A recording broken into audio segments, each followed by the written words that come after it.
दोस्तों, वेद ही हिंदुओं के धर्म ग्रंथ। वेदों के 4 भाग हैं: ऋग्वेद, यजुर्वेद, सामवेद और अथर्ववेद। महाभारत को 5वां वेद माना जाता है। प्रत्येक भारतीय को इसे पढ़ना चाहिए।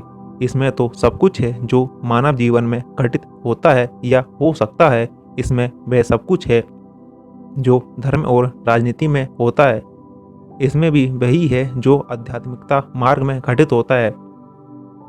ज़्यादा समय न लेते हुए हम महाभारत को पढ़ने के बाद इससे हमें जो शिक्षा या सबक मिलता है उसे याद रखना भी जरूरी है। तो आइए जानते हैं कि 18 तरह की शिक्षाएं जो हमें महाभारत से मिलती हैं। जिसमें पहली शिक्षा ये है कि जीवन हो योजनाओं से भरा। भगवान श्री कृष्ण के अनुसार जीवन का बेहतर प्रबंध करना जरूरी है।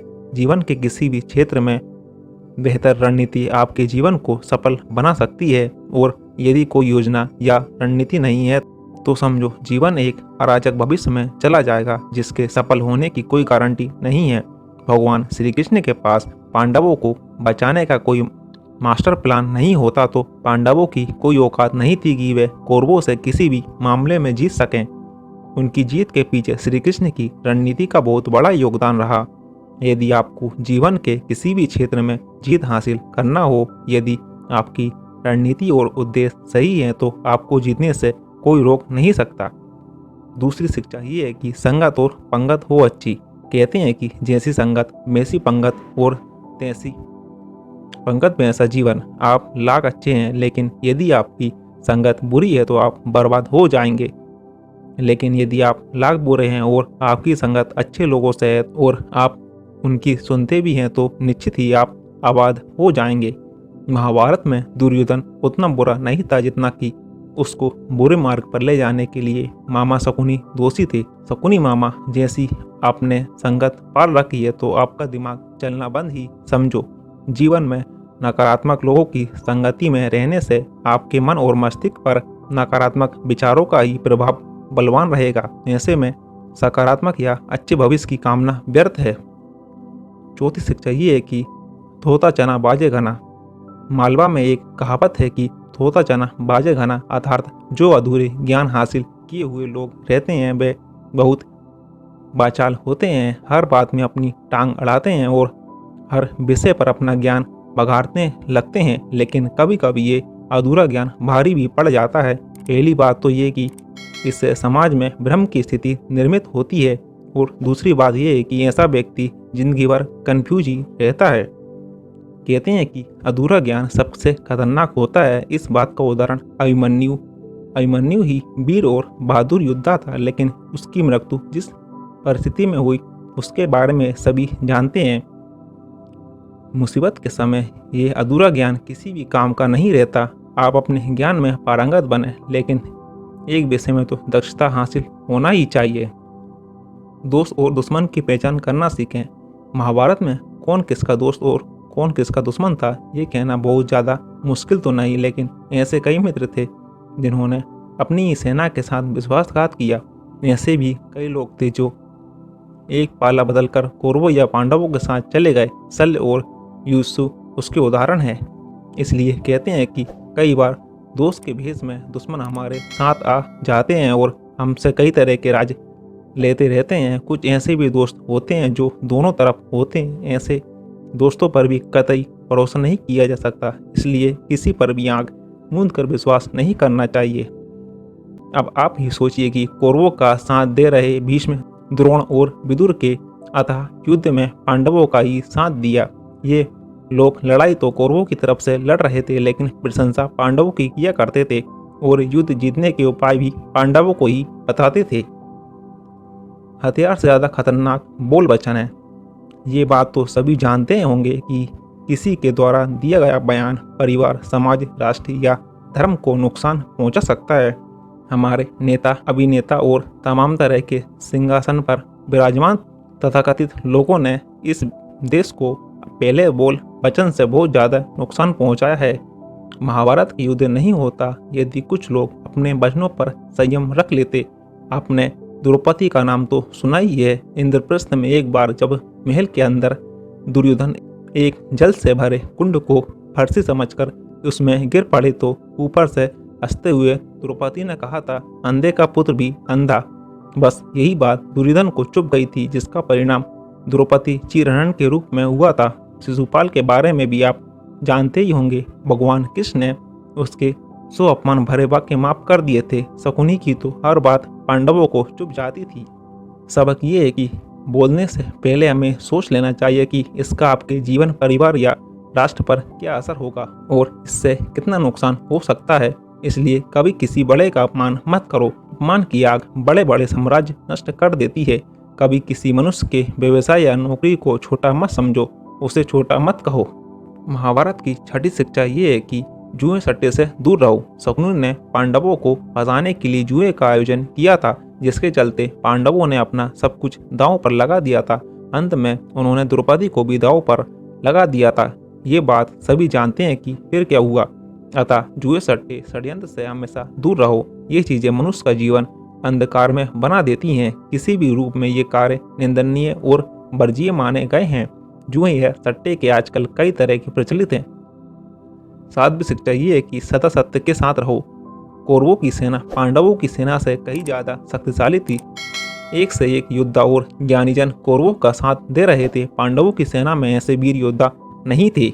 जब श्री कृष्ण ने दुर्योधन से कहा कि तुम मुझे या मेरी नारायणी सेना में से किसी एक को चुन लो, तो दुर्योधन ने श्री कृष्ण को छोड़कर उनकी सेना को चुना। अतः पांडवों का साथ देने के लिए श्री कृष्ण अकेले रह गए। कहते हैं कि विजय उसकी नहीं होती जहाँ लोग ज़्यादा हैं, ज़्यादा धनवान या बड़े पदाधिकार हैं। विजय हमेशा उसकी होती है जहाँ ईश्वर है, और ईश्वर हमेशा वही है जहाँ सत्य है। इसलिए सत्य का साथ कभी ना छोड़ें, अतः सत्य की ही जीत होती है।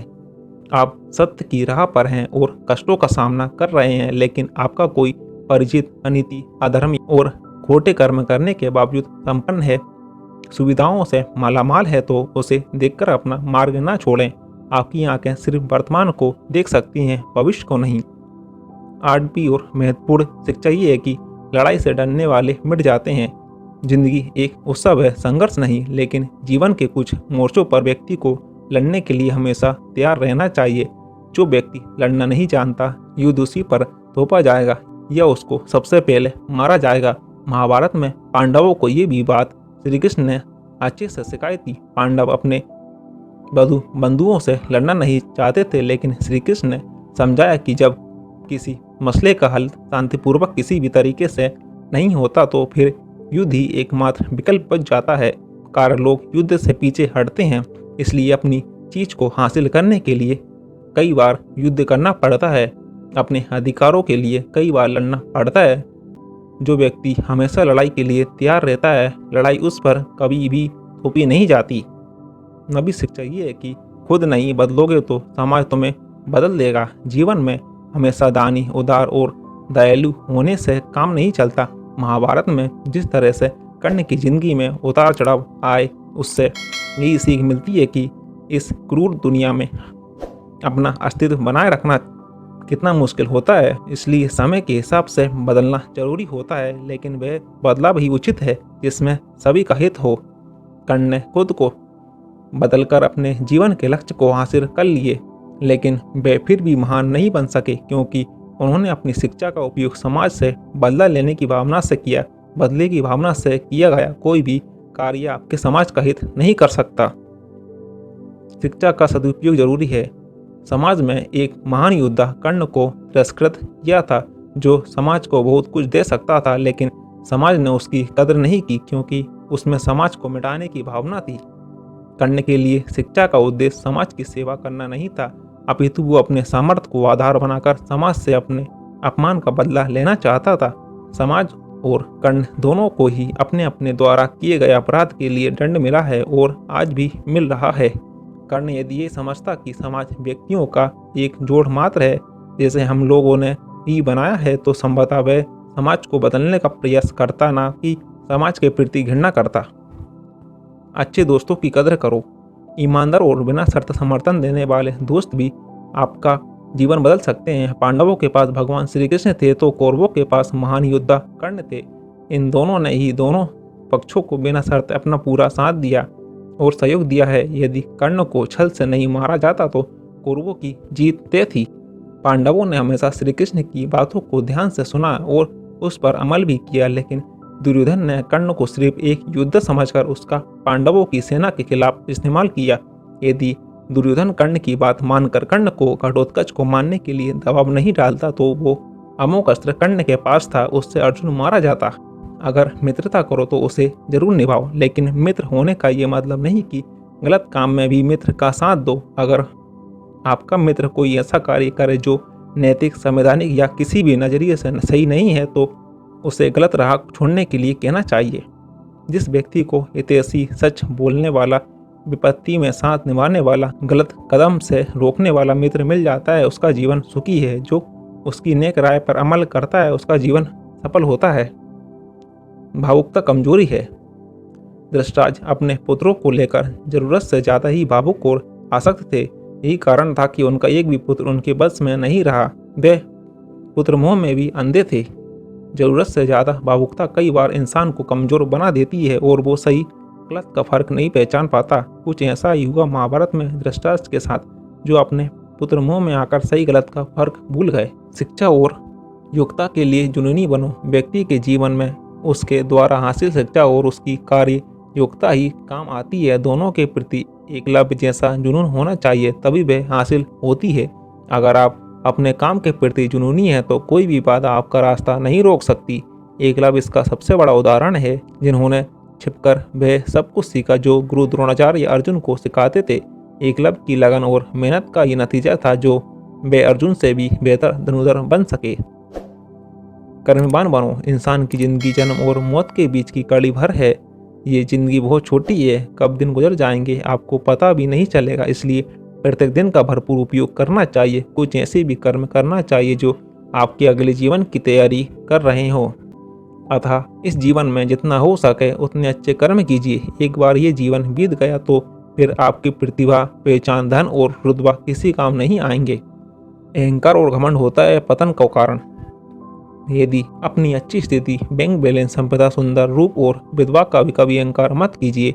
अगर आप ये सब खूबियां हैं तो ईश्वर का आभार मानिए। समय बड़ा बलवान है, धनी, ज्ञानी, शक्तिशाली। पांडवों ने वनवास भोगा और अति सुंदर द्रौपदी भी उनके साथ वनों में भटकती रहीं।